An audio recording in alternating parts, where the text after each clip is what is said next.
नमस्कार, आप देख रहे हैं लाइव अपडेट 24x7। मैं हूं जयप्रकाश तिवारी। खबर बेगूसराय से है।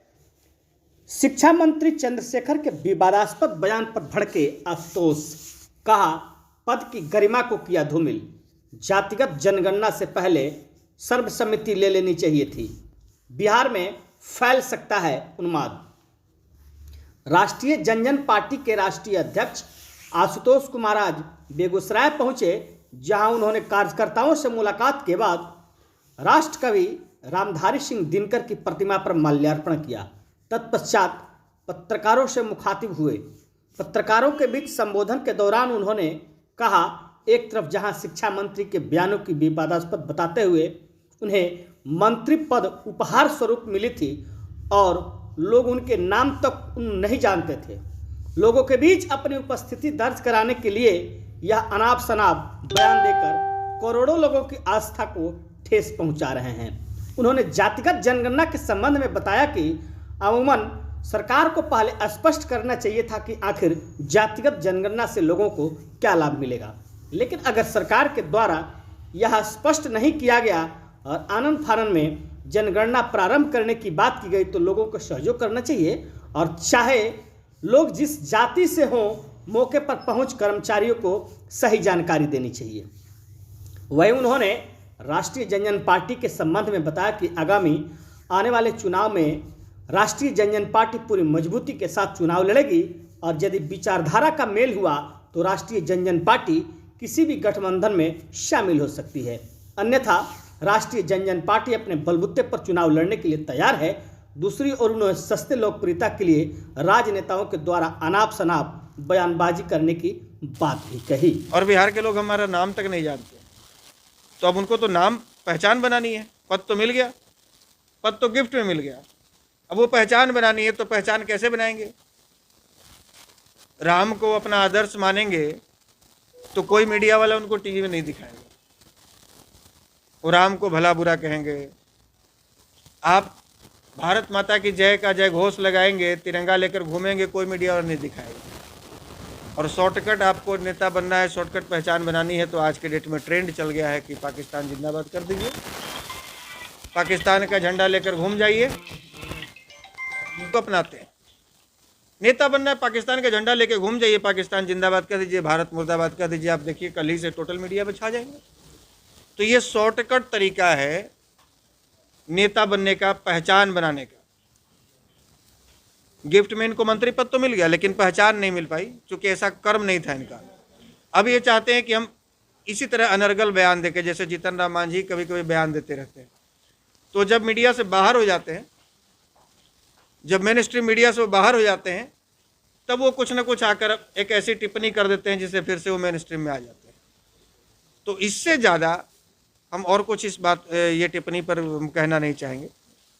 क्या 2024 और 25 की तैयारी में आशुतोष कुमार भी थर्ड फ्रंट की बात करेंगे या राष्ट्रीय जनजन पार्टी स्वयं चुनाव लड़ेगी या किसी गठबंधन में आएगी जनजन पार्टी भी? देखिए, थर्ड फ्रंट में है कौन? दो मेन स्ट्रीम, एनडीए और यूपीए, महागठबंधन और एनडीए। उसके अलावा थर्ड फ्रंट में बचा कौन जिसके पास इतनी क्षमता हो कि वो अपना वोट ट्रांसफ़र करा सके, जिनके पास एक अपनी पैठ हो, अपना जनाधार हो।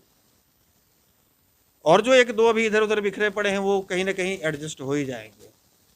तो मुझे नहीं लगता किसी थर्ड फ्रंट से कोई फ़र्क पड़ेगा। चुनाव लड़ेंगे, यदि विचारधारा मिलेगी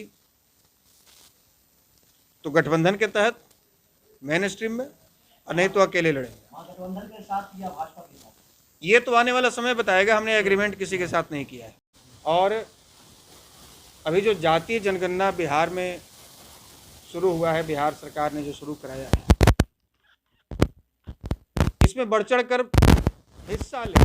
कई जगहों पर सुनने को मिला है, कई आप चैनलों के माध्यम से, मीडिया बंधुओं के माध्यम से कुछ लोग कह रहे हैं कि हम जाति क्यों बताएं, हम भारतीय हैं, कुछ कह रहे हैं हम मुसलमान हैं, कुछ कह रहे हैं हम हिंदू हैं।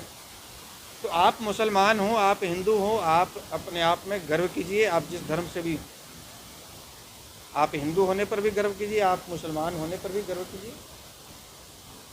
लेकिन जब सरकार चाह रही है कि आप जाति बताइए, क्योंकि अब आगे सरकार ने ये ब्रीफ तो नहीं किया, पहले तो ये आवाम को विश्वास दिलाना चाहिए था कि हम जो जाति जनगणना कर रहे हैं इससे बिहार के आवाम को क्या लाभ है, या जातियों को क्या लाभ है, इससे पिछड़ों को क्या लाभ होगा, अगड़ों को क्या लाभ होगा, दलितों को क्या लाभ होगा, महादलितों को क्या लाभ होगा।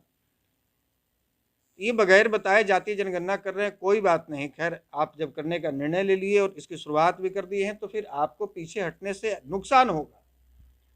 आप अपनी जाति बताइए, किसी भी जाति के लोग हों, आपके चैनल के माध्यम से यदि हमारी आवाज़ उन तक पहुंचती है तो हम उनसे अपील करेंगे कि आप बढ़ चढ़ कर भाग लें, और आपका पड़ोसी, आपका रिश्तेदार, आपका गोतिया, आपका भाई यदि बाहर कहीं रोजगार और नौकरी की तलाश में किसी दूसरे राज्य में है तो आप उसके बारे में भी जानकारी दें, उसका भी परिचय दें। और इसी मुख्य उद्देश्य से आज हम यह प्रेस वार्ता का आयोजन किया। बाकी आप लोग देखिए, शिक्षा मंत्री जो बयान दिए हैं उसके बारे में कहना क्या है। बिहार की 140 करोड़ आवाम जान रही है, भारत की 140 करोड़ आवाम इस बात को जो भी सुना होगा अच्छा तो नहीं कहा होगा। ये यदि राम पर सवाल उठा रहे हैं और इनकी पार्टी कहती है, ये खुद कहते हैं कि हम दलितों के, पिछड़ों के, शोषकों के, वंचितों के हम रक्षक हैं, हम उनके अधिकार की बात करने वाले लोग हैं, तो आप राम पर जब सवाल उठा रहे हैं तो आप महर्षि वाल्मीकि पर भी सवाल उठा रहे हैं। और महर्षि वाल्मीकि उसी समाज से आते हैं जिस समाज के आप रक्षक अपने आप को बताते हैं, शुभचिंतक बताते हैं।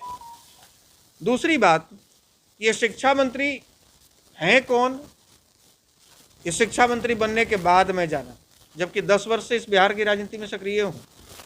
आप लोग भी सक्रिय हैं, आप मीडिया बंधु हैं तो जानते होंगे। लेकिन ये चंद्रशेखर नाम के कोई विधायक भी हैं, कोई नेता भी हैं बिहार में, ईमानदारी पूर्वक कहता हूँ, शिक्षा मंत्री बनने के बाद हमने इनका नाम जाना।